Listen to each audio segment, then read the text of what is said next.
Salut à toutes et à tous. Une équipe d'astrophysiciens vient d'observer le couple de trous noirs supermassifs les plus proches l'un de l'autre et le plus proche de nous. Ils ne sont séparés que par 500 parsecs. Ça fait 1600 années-lumière. L'étude est parue dans Astronomy and Astrophysics.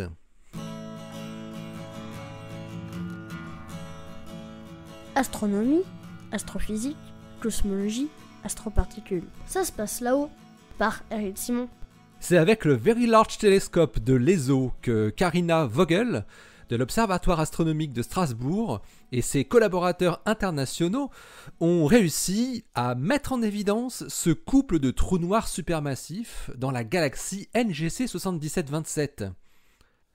Cette galaxie, qui montre deux noyaux actifs, se situe à 27,4 mégaparsecs, environ 89 millions d'années-lumière de la Terre. Le second noyau de NGC 7727 avait été découvert en 2018 par Schweitzer et ses collaborateurs, qui avaient alors identifié des signes de noyaux actifs épluchés, et donc potentiellement d'un second trou noir. En 2020, un catalogue de couples de trous noirs supermassifs avait été publié, mais tous ces doubles noyaux actifs de galaxies, ce qu'on appelle des AGN, avaient des séparations comprises entre environ 1 et 20 kiloparsecs, et sont dans des galaxies très éloignées. Pour confirmer ces AGN doubles, plusieurs études ont utilisé la spectroscopie à champ intégral pour résoudre spatialement les régions de raies d'émission de chaque noyau actif. Mais à ces distances, le système de détection le plus avancé peut juste identifier la présence de deux composantes indépendantes, mais pas la composante stellaire qui entoure les trous noirs supermassifs dans leur sphère d'influence.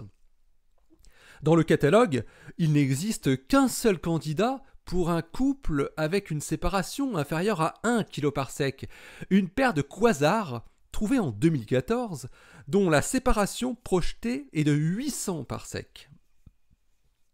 Quant au couple de trous noirs supermassifs connu le plus proche de nous, il se trouvait, jusqu'à aujourd'hui, dans la galaxie NGC 6240, découvert en 2003, et situé à 144 mégaparsecs, ce qui fait 470 millions d'années-lumière. Mais ce n'est qu'en 2020 qu'une équipe d'astrophysiciens menée par Wolfram Kolachny à Göttingen a pu confirmer qu'il s'agissait bien de deux trous noirs supermassifs, grâce déjà à des observations avec MUSE sur le VLT. Les chercheurs ont atteint une résolution spatiale suffisamment bonne pour montrer que les raies d'émission proviennent de deux composantes stellaires distinctes. Et ils ont même identifié des signes montrant qu'il pourrait s'agir d'un système triple, avec 3 trous noirs en accrétion, avec une séparation d'environ 1 kiloparsec. Mais cette galaxie est en revanche trop éloignée pour une mesure de la masse dynamique des trous noirs. 2 records sont donc battus aujourd'hui, en même temps et à plate couture. Le record de faible distance par rapport à la Terre est celui de la séparation entre les deux trous noirs. 89 millions d'années-lumière et 1600 années-lumière. Un tel couple de trous noirs supermassifs, liés gravitationnellement, se forme lorsque deux galaxies entrent en collision et finissent par fusionner. Les deux trous noirs supermassifs vont spiraler l'un vers l'autre pour finir par former un couple lié par la gravitation.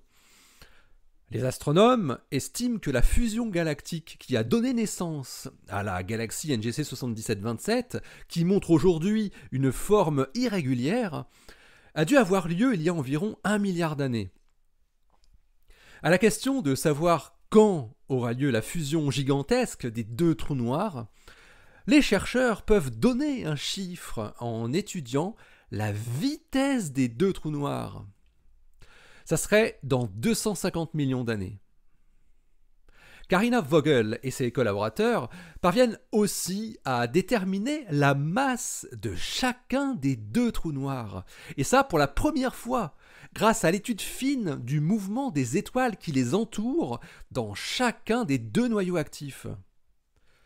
Ils ont pour cela utilisé le spectrographe à champ intégral MUSE, le Multi-Unit Spectroscopic Explorer, monté sur le VLT. Les deux trous noirs apparaissent très différents.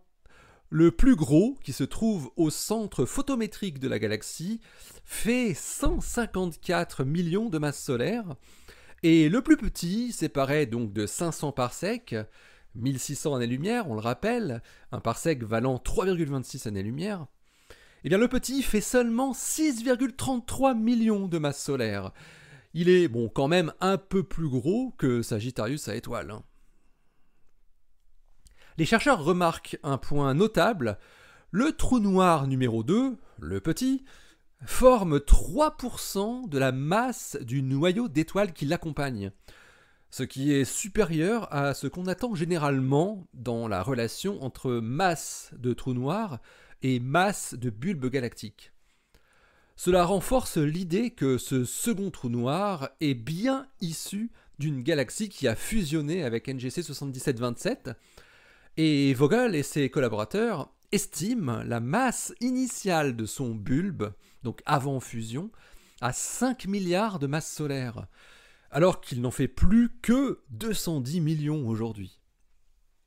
Cette galaxie devait donc faire environ 10 milliards de masses solaires selon les chercheurs, qui en déduisent que le ratio de masse avec NGC 7727 était de 1 à 5, ce que les spécialistes appellent une fusion mineure. Un point très intéressant est que ce système de trous noirs n'avait pas pu être détecté avant, car il ne rayonne que très peu en rayons X. Les chercheurs pensent ainsi que le nombre de trous noirs supermassifs un peu cachés comme ça, comme ce couple, pourrait être important. Le nombre de trous noirs supermassifs connus dans ce qu'on appelle l'univers local, une distance de moins de 200 millions d'années-lumière, pourrait ainsi augmenter de 30%.